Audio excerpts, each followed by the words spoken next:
introduction to a channel I'm just starting. I thought I'd show some things that I'll be talking about on the channel and possibly reviewing, I don't know, whatever. This is my altar, my Asa-Punk altar, for my Nordic ancestry. This is my nondescript closet, but it's where I keep my armory at.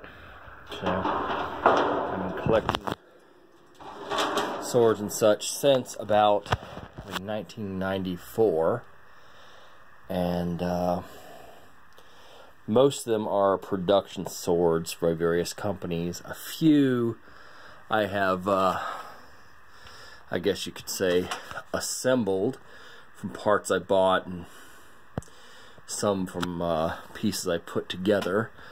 Here's something funny. It's an Abercrombie & Fitch boomerang. I don't know if that's worth any money or not, but it's kind of humorous. They used to sell safari clothing back in the day.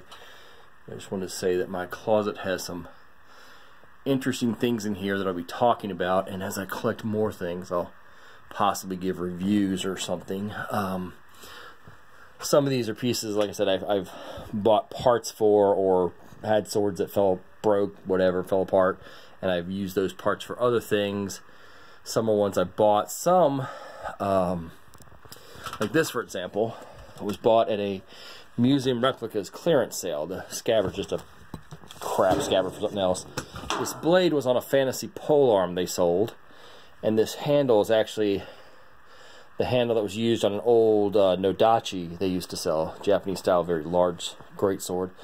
And they kind of mixed the pieces together. I picked it up at their sale years ago for, I think, around $20. And to me, it kind of looks like a Zulu spear. I don't know the proper name for them, if it's assegai or if it's ikwa. I think the larger throwing spears were the assegai, and the hand spears that Shaka himself invented were the ikwa, I think. And ikwa is supposedly the sound it makes going in and out of a body when you stab it. It's ik and pulled out kwa. So kind of a vicious weapon, but kind of like the looks of it. It's kind of an interesting little piece. And like I said, they sometimes at their sale have all these hodgepodge kind of swords and stuff. So this is sword rack number 1. It's actually an old wine rack I picked up behind a grocery store, and it has some of my shorter weapons on it, like this Confederate D-guard buoy and this Filipino style bolo. I don't know if that's a proper term, but I think bolo is kind of just a generalized term for knife, and some short swords, the Del 10 Falcata down there from years ago. And then on the wall I have 2 Katars and 2 Scottish style dirks, a couple rapiers in there, a few long swords. Over there's a sword rack 2. That sword there with the curve and the black handle was actually a decorative short Katar that I found in my grandma's trailer when we moved out when I was 10 years old. She had no idea where it came from, didn't know anybody who got India, she said, so it's kind of mysterious. It had originally a hilt similar to this cold steel talwar, but it had plastic pieces in the middle. I thought it was trashy as a kid, and as a kid I wanted more of a katana, so I actually redid the hilt. That's a newer Suba that I picked up somewhere. Just boring, but the handle is made out of ebony, and I think the bottom was maple. I used to work in an old violin store in Atlanta when I lived in Atlanta, and kind of composited that together.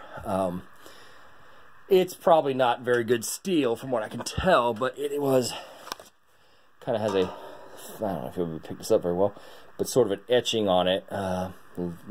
It's not very deep etching, but on the other side it says made in India. Obviously indicating its great ancestry, right? But I named it Mindia for made in India, but it was my first little sword. It's a very thick spine. I don't know if they tempered the blade at all. I doubt it. But it's also very thick and doesn't actually flex much enough to tell. But it's a rather short blade. I don't remember the measurements on it. Probably only about 26 inches. I'll measure some of these later in a video when I look at them more individualistically. Anyway, that's kind of the overview of the collection and the start of a channel I'm doing, which is going to be kind of a variety of just things that interest me in life. So hopefully somebody will like it. Oh, I also have here on the wall.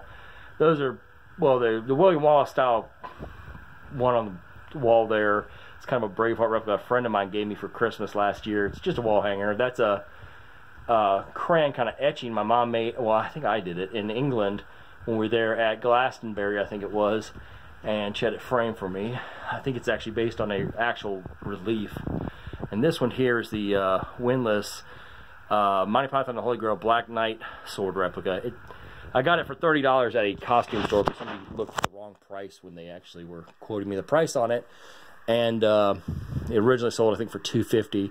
It's a great hilt on it, but the blade is too whippy really to be used. It's a nice size and a great balance and weight and everything else. It's kind of a pity that it's such a whippy kind of sword. Anyway, last thing I want to show, for those of you who know Norse mythology, it's a big part of my life, the Norse myths, religion, and such.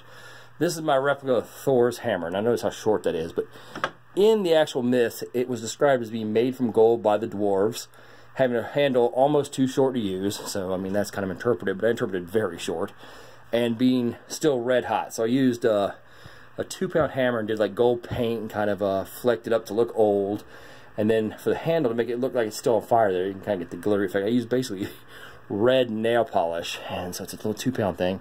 It throws wonderfully, even though it's very short, but it just kind of made me maybe think that it probably doesn't look very impressive, but of course it's a magic hammer, so obviously more. Now it could have been that it was a longer handled hammer that was just shorter or not easy to use, but it says in the myths basically too short to use, almost too short to use, I mean, and so kind of went with that.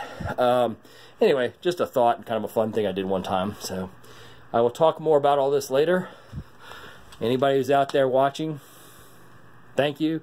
I'll do more. I'll have my face on some of these cameras so you know what it looked like and stuff at some point.